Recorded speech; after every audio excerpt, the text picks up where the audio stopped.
Saint Roch, patron saint of dogs. Although St. Francis of Assisi is celebrated around the world as the patron saint of animals and ecology, did you know that there's another saint who holds a unique place as the special patron of dogs? His name is Saint Roch, and he lived in the 14th century in Montpellier, a city in southern France near the Mediterranean Sea, close to Spain and the Italian coast. Roch was born the only child of a wealthy noble family. His father, whom some sources say was named Saint Roch de la Croix, served as the governor of Montpellier, while his mother, whose name, according to tradition, was Libera, was a devout noblewoman from a distinguished family from Lombardy. For many years, Jean and Libera longed to have a child, but Libera was believed to be barren. In desperation, she fervently appealed to the Blessed Virgin Mary, praying for a miracle, even though motherhood seemed impossible for her. Her prayers were answered when she conceived and bore a son, whom they named Roch. The Golden Legend, a renowned collection of saint biographies compiled in the mid-13th century by the Archbishop of Genoa, Jacobus di Voragine, places his birth around the year 1295. More recent research, however, indicates that it's more likely Roch was born around 1348. A striking red birthmark shaped like a cross appeared on the left side of his chest, an extraordinary sign that grew along with him and was taken as a testimony to his miraculous birth and a promise of future sanctity. From an early age, Roch imitated the devout spirit of his mother, showing a special devotion to the Blessed Virgin and practicing charity, penance, and acts of piety under his parents' guidance. Some sources say he was educated by the Dominicans and later studied medicine at the university. Tragedy struck when Roch was just 20 years old. Both of his parents died within the same year. The cause of their deaths is unrecorded. Their loss marked a profound turning point in Roch's life. According to the Golden Legend, Jean summoned his son to his deathbed and imparted his final wishes. "My only son, Roch, you see that I am about to reach the end of my life. May the will of God always be done.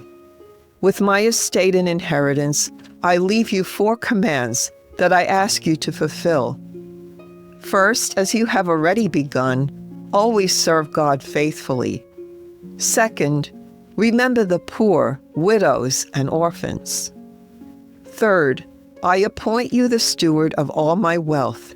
Use it with charity and humility. And fourth, diligently visit the hospitals of the sick and the poor and care for them." Deeply moved, Roch promised his father to honor these requests to the best of his ability. Jean also named Roch his successor as governor of Montpellier. Roch neither wanted nor welcomed the position and all the wealth and prestige it entailed. Those worldly trappings held no allure for the young man's soul. After his father's death, he promptly relinquished the governorship to his uncle, gave up his medical studies, distributed all his inherited riches among the poor, adopted a vow of poverty, and set out on a new course. Though the precise record is lacking, it is widely believed that Roch joined the Third Order of St. Francis, exchanging fine clothes for the rough habit of a pilgrim, and departed for Rome. Providence led him through Italy just as a terrible plague gripped the land. In medieval times, the word plague could describe any number of illnesses. Some sources say it was the bubonic plague, known as the Black Death, which is likely if the research indicating that Roch was born in 1348 is correct. Since there were waves of bubonic plague from 1369 to 1371, and again from 1374 to 1375, This would align with Roch's travels through Italy. Regardless of the specific disease, however, the plague Roch encountered in Italy was devastating and deadly. True to his father's fourth command, Roch devoted himself to tending the sick in hospitals throughout the towns he passed, including Novara, Acquapendente, Parma, Piacenza, Rimini, and Rome.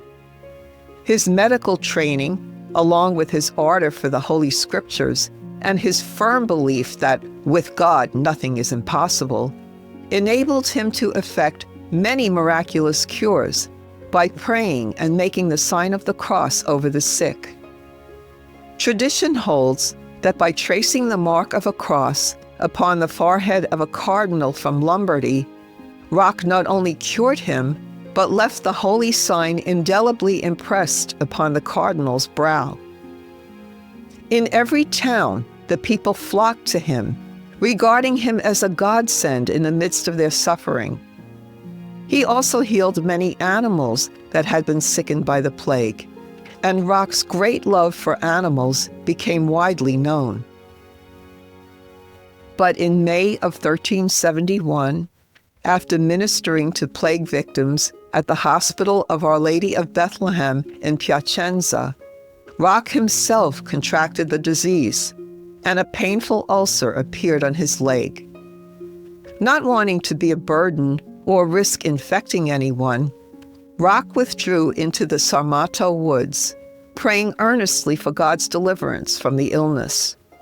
He found refuge in an abandoned hut near a stream, which provided water to drink and to clean his painful wounds. Yet he steadily grew weaker from lack of food. If you're enjoying this episode, please hit the like button and share it with your friends. Please also consider subscribing to my channel or giving a small donation by hitting the thanks button. This will help my channel grow and allow me to keep making these videos. Now, back to our saints. One fateful day, as death seemed near, a dog came to him, carrying a loaf of bread in its mouth. Profoundly grateful, Roch thanked God and blessed the dog, whom he believed was sent by divine providence to save him from starvation. The loyal dog returned daily, bringing food and providing comfort and companionship by staying near and licking Roch's wounds to aid their healing. Some sources say the dog was a Brittany Spaniel, a French hunting breed. Others say a greyhound. Some traditions give the dog's name as Guinefour.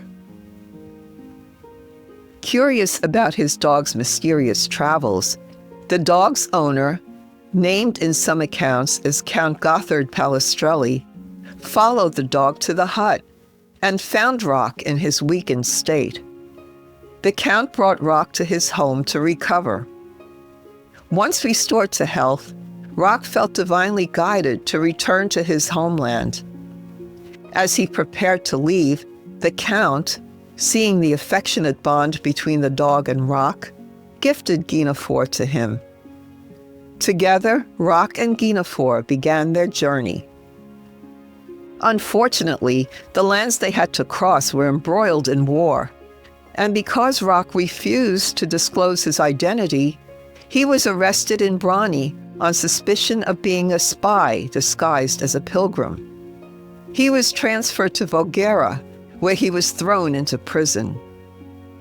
I admit to being puzzled as to why Roch did not reveal his identity, especially since it easily could have been confirmed by a document he carried on him and by his distinctive birthmark, well known to his family. Research suggests that his refusal stemmed from his wish to remain poor, anonymous, and humble, having previously renounced his past as the son of the former governor of Montpellier and natural successor to the position. He wished to suffer in silence like Jesus and avoid worldly glory. Even when questioned by authorities, Roch answered only that he was a pilgrim and servant of Jesus Christ. During his imprisonment, Roch continued to pray for patience and perseverance, singing hymns of praise and thanksgiving to God from the dungeon.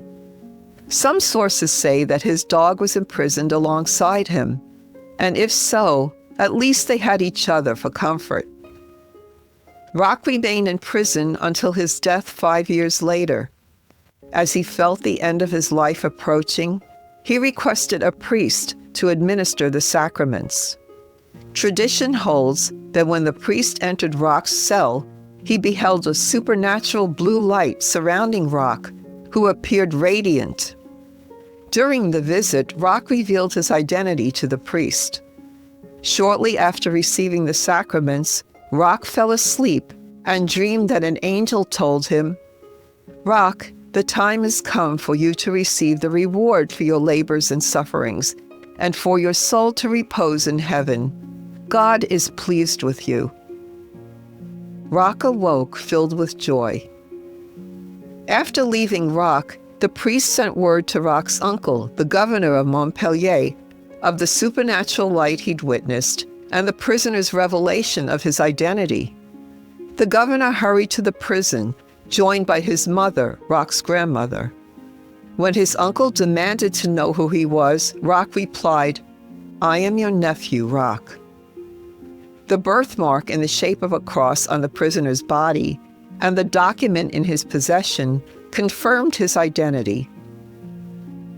As he lay dying, Roch asked God that, after his death, he be granted the power to deliver from sickness anyone stricken with plague or in danger of it who implored his intercession.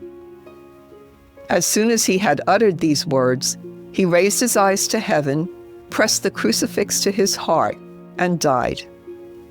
It was August 16th, most likely in the late 1370s, which would place Roch's age at around 30. He was honored with a magnificent funeral, and in 1382, a church was built to house his remains. But in 1485, some shrewd Venetians decided they needed his protection for their own city, a busy center of commerce at the time, which was often stricken with plague. Posing as pilgrims, they traveled to Voghera and secretly took Roch's body. They brought it back to Venice, where it was placed in the Chiesa San Rocco, with the expectation that the saint would protect them from sickness. And so his resting place was shifted by the desperate hopes and cunning plans of those who sought his blessing. One of the most notable episodes of Saint Roch's miraculous intercessions occurred during the Council of Constance, Italy, in 1414, when a plague outbreak struck the city. The council mandated public prayers and processions in Roch's honor, after which the plague abruptly ended. Veneration of Roch increased in 1477, when his aid was sought during another bubonic plague outbreak in northern Italy. Saint Roch's popularity, which initially spread in central and northern Italy, as well as Montpellier, eventually reached Spain, France, Germany, the Low Countries, Lebanon, Brazil, and Argentina. He also was included among the 14 Holy Helpers, a group of saints invoked collectively during crises such as the Black Death. In 1506, a church was erected in his honor in Montpellier. Although unofficially declared a saint by popular acclaim since the 14th century, especially during times of plague, Saint Roch was officially canonized in 1584 by Pope Gregory XIII. In 1867, a newer, more modern church named the Église Saint Roch was completed in Montpellier. Today, the relics of Saint Roch may be found there, as well as at the Chiesa San Rocco in Venice.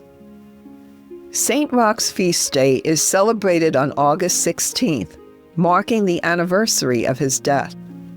Besides being the patron saint of dogs and dog lovers, due to the loyal dog that saved his life, his patronage extends to victims of plague, pestilence, epidemics, contagious diseases, and knee ailments, as well as the falsely accused, invalids, bachelors, surgeons, and pilgrims.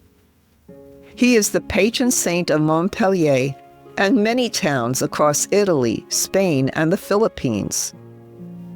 Celebrations in his honor often include processions, outdoor masses, and the blessing of dogs, with regional variations involving local festivals. In parts of Europe, the initials VSR, Viva Saint Roch, are still inscribed above doors as a plea for protection against plague. Notably, during the recent coronavirus pandemic, devotion to Saint Roch saw a revival. His example of social responsibility, especially his self-isolation during his own illness, is seen today as a model for quarantine and social distancing measures. Artistically, Saint Roch is commonly portrayed as a young pilgrim carrying a walking staff and a seashell, symbols of pilgrimage. He is depicted showing an open sore on his leg, which is unusual since very few saints are shown with physical afflictions or handicaps. There is often a dog by his side, sometimes holding a loaf of bread in its mouth. May the legacy of Saint Roch's love and care of people, dogs, and all of God's creatures remind us to meet life's trials with compassion, courage, and a gentleness that embraces every living being. A prayer to Saint Roch for dogs. Blessed Saint Roch, patron of dogs and dog lovers, I call upon your intercession for my beloved dog. You know the deep love and companionship that dogs bring into our lives, and you experience the steadfast loyalty of your own canine friend. I ask that you pour your love and protection upon them.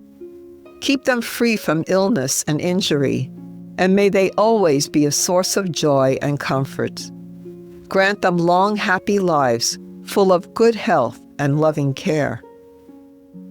I ask that you intercede for the protection and swift rescue of dogs suffering from homelessness, cruelty, or exploitation around the world.